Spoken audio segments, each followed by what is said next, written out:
here's the deal. The signal bandwidth that we're working with today, the resolution, the size of these video signals, you have to use fiber. We're going to talk through this, right? And I'm sure that you have done an AV installation before. You are familiar with the evolution of video in our industry, right? We've gone from 720p, and actually even before that, 480i, 480p, kind of that standard definition video to 720p to 1080p, and now we talk about 4K, okay? We have 4K, and 4K is a very interesting standard. So, you know, depending on your history in the industry, you know that, you know, when we used to talk about 480i or 720p or 1080p, it's pretty easy, right? Here's my spec, here's my HDMI chips on the inside, easy. Devices, they're fairly straightforward in terms of bandwidth and, you know, the aspect ratios and things like that. Well, modern 4K has a lot of moving parts, and 4K is being installed in most installations. When you go out to buy a flat panel, odds are it's going to be a 4K flat panel. It used to be 1080p, now it's 4K. It's becoming the standard. And depending on what you're doing with that 4K stream, it can either be above 10 gig or below 10 gig. 10 gig is really the magic number. So some manufacturers, what do we call this? 18 gig 4K, maybe 4K 60 444, maybe HDR enabled 4K. Depends on who you talk to. But the punchline is any signal over 10 gig is exceeding the max capacity of twisted pair. Cat 6, Cat 7 even. These cables max out at 10 gig. So if you have a 4K signal that has HDR enabled, or maybe a 444 color space, or maybe 60 frames per second, you're exceeding the max capacity of twisted pair. The cable can't handle it natively. So here's the thing. I know you're thinking right now, wait a minute. I just bought some twisted pair extenders, HD-based extenders. Pretty darn sure I send 4K through those things. What gives? You're telling me I can't do that. And the answer is, yeah, you can do that. You can send 4K over twisted pair, but not natively. You got to compress the signal. You got to take the 444, the color space. You got to compress it down to 420, get your 18 gig signal down to about 9 gig, transmit it, then blow it back up. It's possible. Not ideal, but possible. Often what you'll see is some color banding, some artifacts, a little bit of latency on the processing, but it is possible. But now we have an issue. Here comes 8K. And 8K, just like 4K, has a lot of moving parts. Big topic of conversation. And I can tell you that the whole 8K conversations was driving a lot of folks to taking these CEDIA and VIXI fiber trainings. 8K goes up to 48 gig. 48 gig, much too large to compress effectively down below 10 gig, okay? We are dealing with 200 and 300 to 1 compression algorithms. You completely destroy the integrity of the signal. Can't do it effectively. You have to think in terms of optical cables, okay? Now, if we were sitting in the room, guaranteed hands would be going up right now because people would say, well, wait a minute, time out. This isn't quite so straightforward, right? And I will tell you that 6 months ago, even a year ago, there weren't a lot of 8K displays. You just didn't see it, okay? And again, we've been teaching this course for several years now. The 8K conversation was very hypothetical. Today, you can go out, you can get an 8K display pretty darn affordably.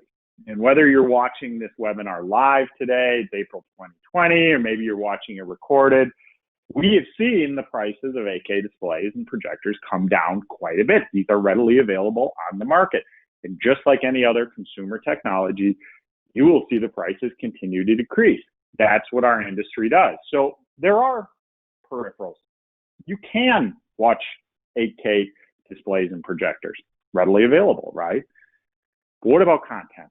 This is where it gets a little bit tricky, okay? What about 8K content? Because I'm willing to bet most people who have had any experience with 8K, your displays, your projectors, they probably had scaling algorithms, right? They took 1080p, maybe 4K content, they scaled it up. What about content? Well, here's where the conversation gets interesting, because most people don't realize there is 8K content out there. In fact, there's a lot of 8K content out there. TV shows, movies, sports are arguably the best example of this. Sports. If you've ever watched instant replay, you're seeing content filmed in 8K. We've been filming content in 8K in ultra high definition resolutions for quite some time. Okay, that's how we do Zooms.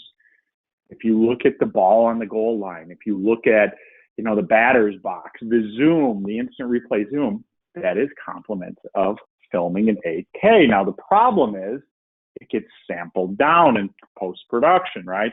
We don't take that native 8K content. We don't stream it to the home. It doesn't happen. It's too big.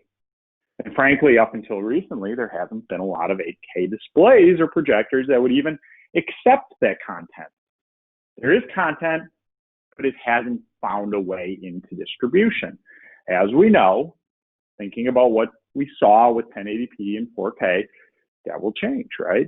That content will become more readily available. Anybody who's taken any other classes with TechLogix, we have one with on esports. Yes, esports. You see native 4K, you see native 8K content. Video game industry, the professional video game industry, is one of the places that really pushes these resolutions very quickly, and one of the first players there. But we still got to look at how we get 8K to the house. And here's where 8K gets incredibly interesting. So we have content, might not be making it to the consumer yet. We have 8K displays and projectors. How do you put these things together? And 8K is the first broadcast standard that's not designed for traditional broadcast. This is why it's interesting, right? Think about your installation. We're seeing a shift in the industry right now, the professional AV industry, low voltage industry, moving away from set-top boxes to streaming media players. Okay? This is happening. Think about your installations. How many Apple TVs? How many Rokus? How many smart TVs are we seeing? We're seeing this trend really impact the installation. And 8K is really central to all of this. As we go to a more of distributed streaming content, the providers who historically provided set-top boxes, Charter, Spectrum, Comcast, DirecTV even, right, satellite providers, they're going to streaming protocols. Streaming protocols allow us to literally check a box, a software box, upgrade those streams from 1080p to 4K to 8K. Now, this is not an immediate thing happening tomorrow. The whole infrastructure has to gear up for this. We're seeing the bits and pieces of this come together right now because, frankly, it's less expensive for the telecoms to move in this direction. 8K peripherals, 8K content, 8K distribution to the home via streaming media. It's all in play. You're seeing it, bits and pieces of this impact your installation. But here's the reality. The reality is video distribution still has a way to go. Okay? We have to get HDMI 2.1 chips. We have to get all of these infrastructures wired up.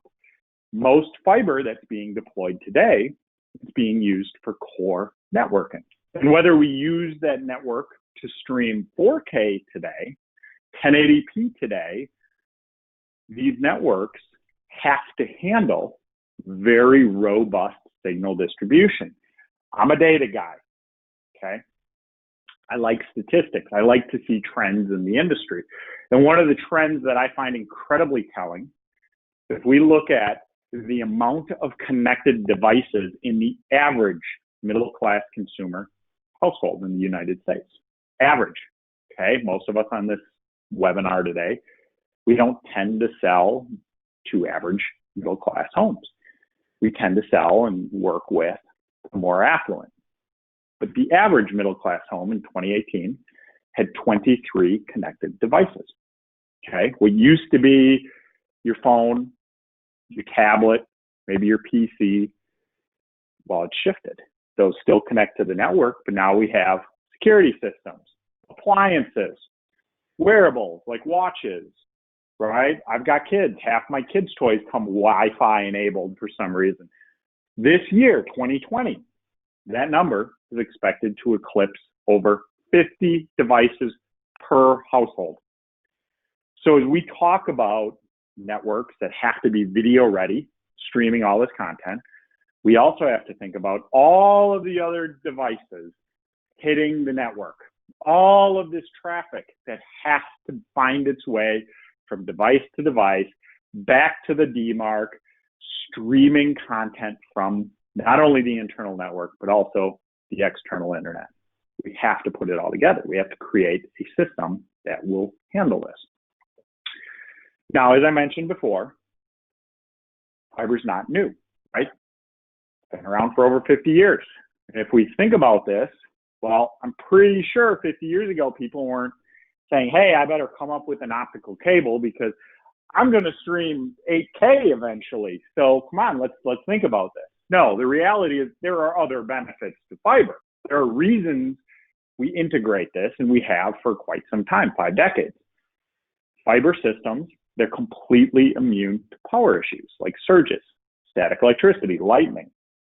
They're also immune to interference. So if you've ever had a twisted pair extender, right, locks up, maybe you install everything, works great, get a call 7 days later, no picture on or no image on my display, power cycle the thing, it works again. Well, that's cause from interference. Fiber's immune to that. No RF, no electrical interference, okay? It's a very stable, in fact, one of the most stable platforms for sending our signals. That's why we use it. That's why we've used it in medical, government, military, right? Mission critical networking applications, we use fiber. It's also great for long distances. So when we think about those applications, again, I'll go back to that gate camera where I'm 700 feet away from the house, 2,000 feet away from the house. Lo and behold, fiber can handle those distances. In fact, one of the biggest consumers of TechLogix technology, the electronics specifically, casinos.